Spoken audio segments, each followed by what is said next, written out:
Sistem limfa. Apa itu sistem limfa? Sistem limfa merupakan jalur tambahan pada sistem sirkulasi. Sistem ini mempunyai beberapa fungsi dalam tubuh kita. Yang pertama, mengembalikan kelebihan cairan jaringan.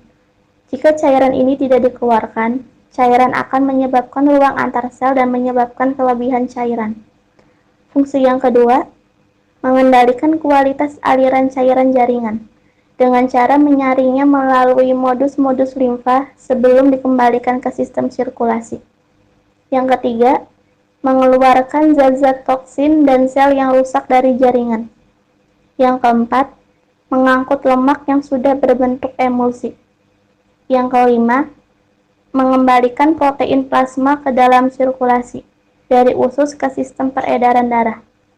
Yang keenam, mengangkut limfosit dari kelenjar limfa ke sirkulasi darah agar protein plasma tidak terakumulasi dan tidak mengganggu dinamika kapiler. Yang ketujuh, menyaring dan menghancurkan mikroorganisme.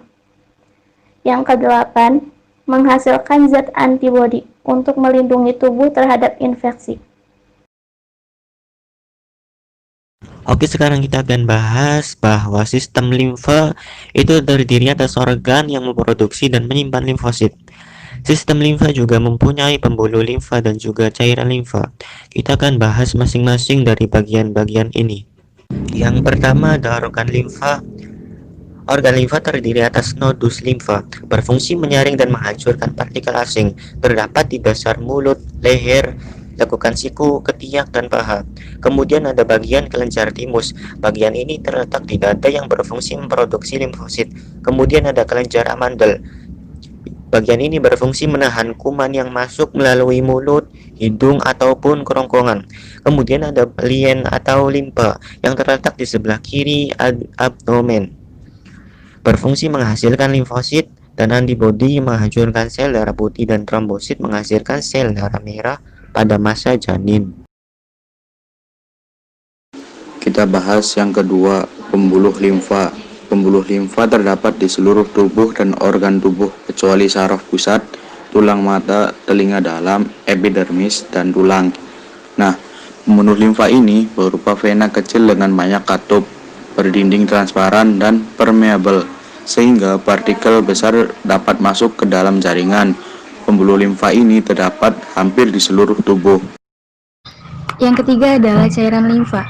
Cairan limfa berasal dari cairan jaringan melalui difusi atau filtrasi ke dalam kapiler-kapiler sehingga membentuk sirkulasi darah melalui vena. Sedangkan cairan limfa sendiri adalah cairan jaringan yang diabsorpsi ke dalam kapiler limfa, berwarna kekuning-kuningan dan mengandung plasma protein, limfosit, keping darah, fibrinogen, lemak, dan sedikit oksigen, tanpa sel darah merah dan karbon dioksida. Ini adalah gambar sistem limfa pada manusia. Nah, kalian bisa lihat kan letak masing-masingnya. Nah, sekarang kita bahas bagaimana sirkulasi cairan limfa ya. Sirkulasi limfa. Yang pertama, cairan interstisial dari jaringan. Lalu terus masuk ke kapiler limfa, berlanjut masuk ke saluran penampung, serta terus ke pembuluh limfa yang lebih besar, kemudian bergabung membentuk truncus atau batang saluran limfa utama.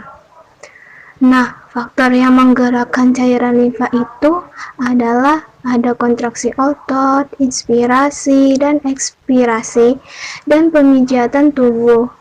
Sekian dari kami, kurang lebihnya mohon maaf. Wassalamualaikum warahmatullahi wabarakatuh.